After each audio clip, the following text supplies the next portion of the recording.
Hello, everyone. This is Tom Fox. I'm the Compliance Evangelist, and I'd like to welcome you to this episode of Across the Board. Across the Board is a podcast on corporate governance and risk management at the board of directors level. In it, we take a wide range of topics related to board governance, and how you should interact with the board.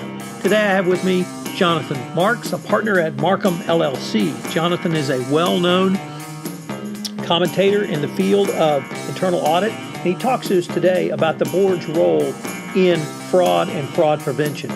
He takes a look at the information a board should seek from internal audit, and also what the internal auditor and internal audit function needs to provide a board to allow the board to do its role of oversight in fraud prevention. It's a fascinating interview, and I think you will thoroughly enjoy it. Across the Board is a part of the Compliance Podcast Network. Hello, everyone. This is Tom Fox back again for another episode of Across the Board, a podcast where we focus on the board of directors' role in corporate governance, risk management, and the operational health of a corporation. Today I have back with me Jonathan Marks. Jonathan is a partner at Marcum LLP. Jonathan and I have worked together on projects across several years, and Jonathan's got a lot of experience from the internal auditor and forensic accountant aspect of dealing with boards. So I asked him if he could take some time and explain from his perspective what does he see that a board needs from someone with his expertise, how he interacts with the board, and what a board might ask from someone like him. So Jonathan, thank you for taking the time to visit with me today. Tom, thanks for having me today. You know, I'd like to lead off with a quote from my alumnus firm, PwC, and they said a while back that an organization that has strategically integrated governance, risk management, and compliance can form an ethical and operational backbone against which an entire business can be managed. And if you really think about that, it's so true.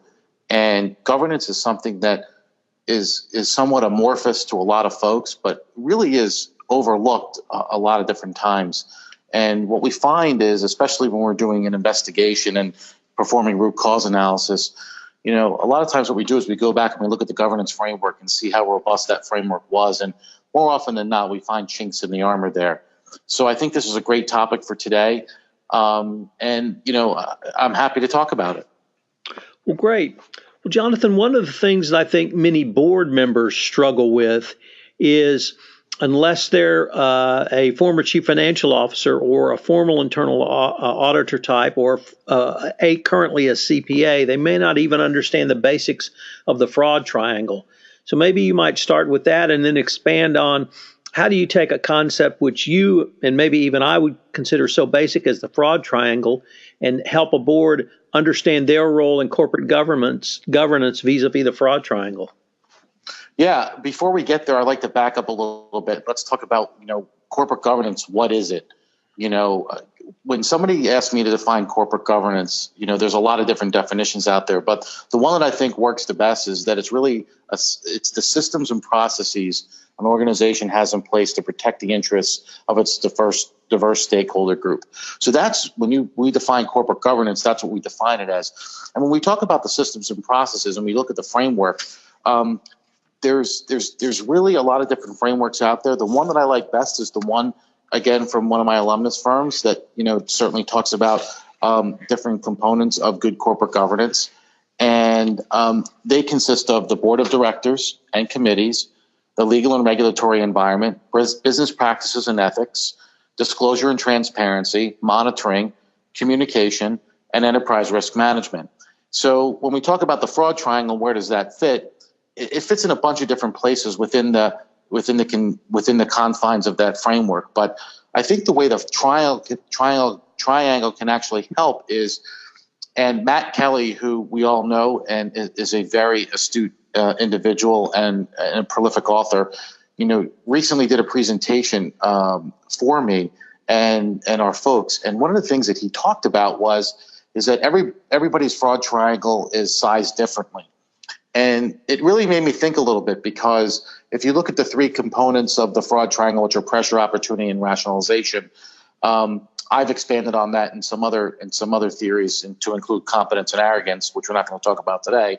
when we talk about pressure, opportunity, and rationalization, and you look at some of the things that go on within an organization, if you look at the sides of the triangle and you sit and you look and understand the strategic objective of the organization, the market facing risks, the economic risks, the geopolitical risks, you consider all the risks that the organization is under, and then you try to build your triangle accordingly. Again, I think what you'll find is when there's a lot of pressure put on an organization, either to meet performance goals or to meet objectives or whatever, that certainly enhances, an organization's risk and exposes them to the opportunity for fraud to occur.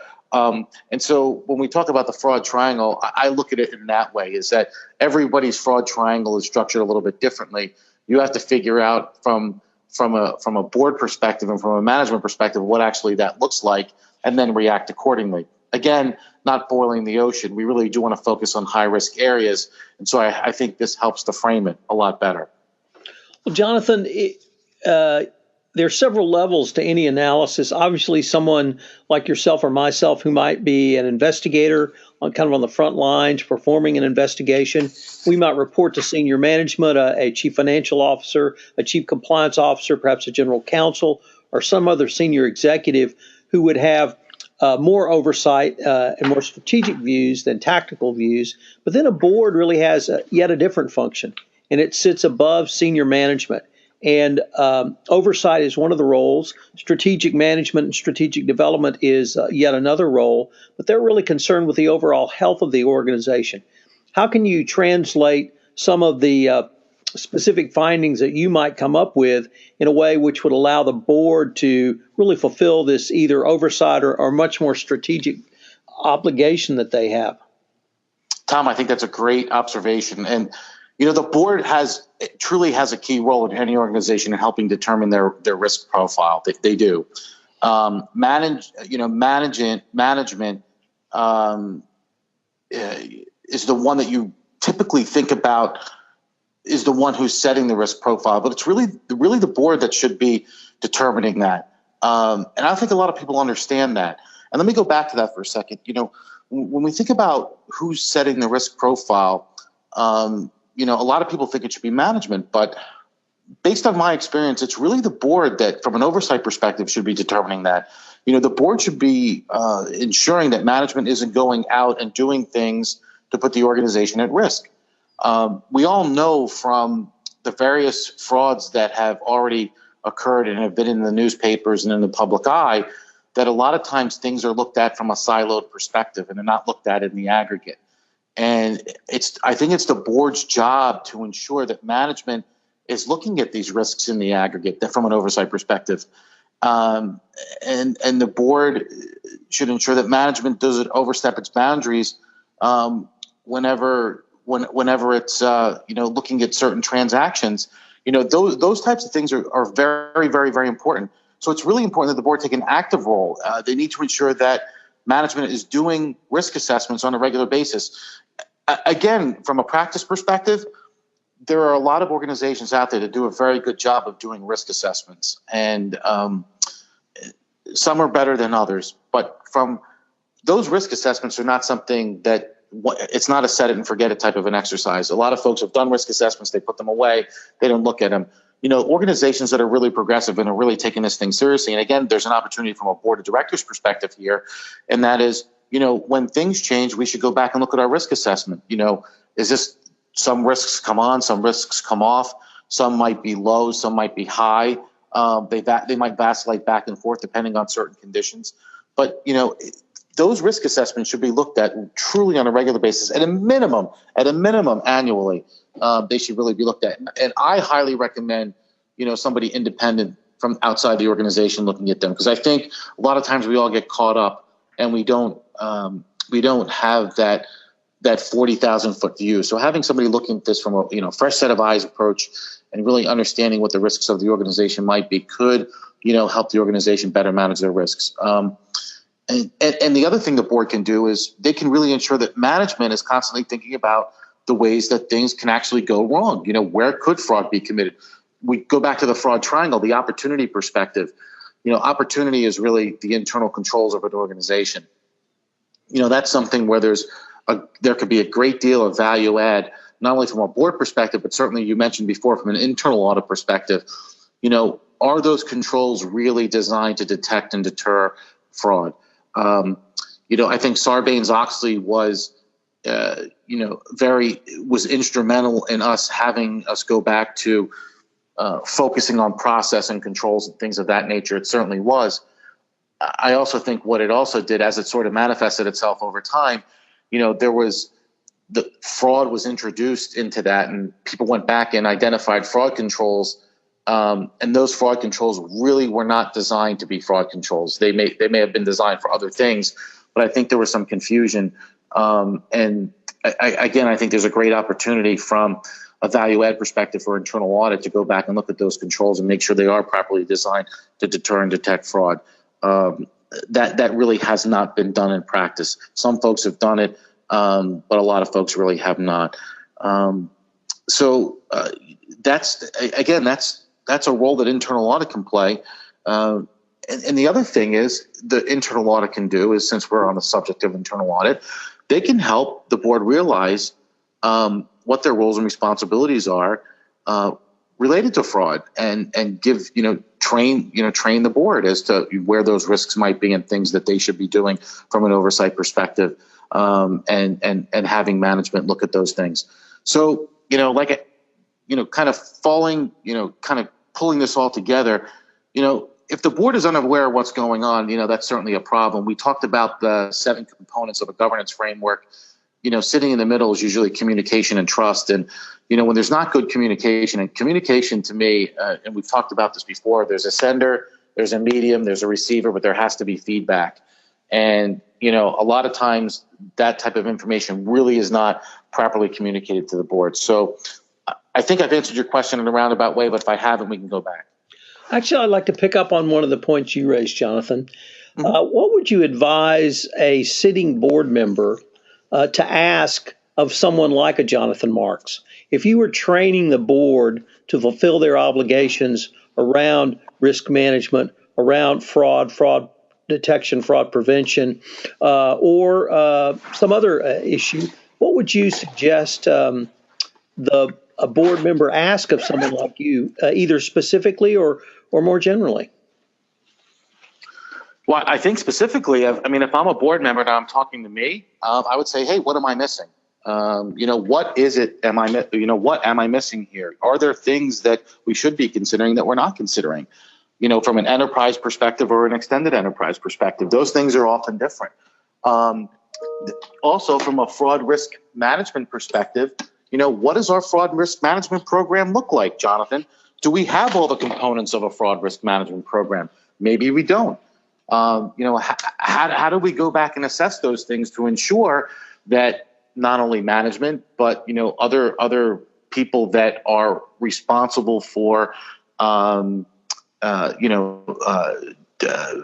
fraud risk process are involved, and that information is being communicated throughout the organization. I think that's one of the things, and getting back to the fraud risk management program, that's one of those areas where if you could walk into an organization and ask them to see what their fraud risk management program or their fraud governance looks like, more often than not, that's something that we don't see that is formalized, and certainly an opportunity there to, from an enhancement perspective. And kind of getting into that a little bit more, Tom, I talked about some of these things before, but, the principles of a fraud risk management program, it's not rocket science. Written policies, what are they? How have they been updated? How can they be, how are they accessed? Are they really based off of the controls that are in place today?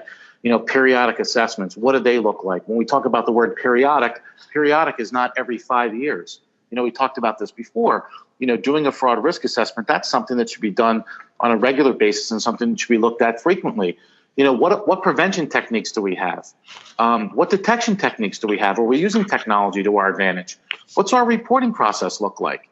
A reporting process should be in place to solicit input on potential fraud and a coordinated approach to investigations and corrective action. Those types of things are things that, if I'm a board member, I'm asking me, I'm saying, hey, what don't I know? What is our fraud risk management program? Does our does our management really understand this? So, are there opportunities for training? Is our internal audit capable of, helping us monitor these things on a regular basis? And I guess maybe the last thing, if I was a board member, and I would ask myself, and there's many, many, many more, but is, are our controls designed to deter and detect fraud? Are they properly designed? I think that's a really good start. So, Jonathan, on the you mentioned the regularity of review, and certainly regular communication between an auditor and the board is critical. One of the things I think that many auditors, whether they're the head of internal audit or whether they're embedded with the CFO, struggle with is how much information to provide to boards. Would you suggest that they let the board guide them on how much information they should receive, or should just present as much information until basically the board says that's enough? I'm less concerned about the quantity and more concerned about the quality. Are they getting the right information?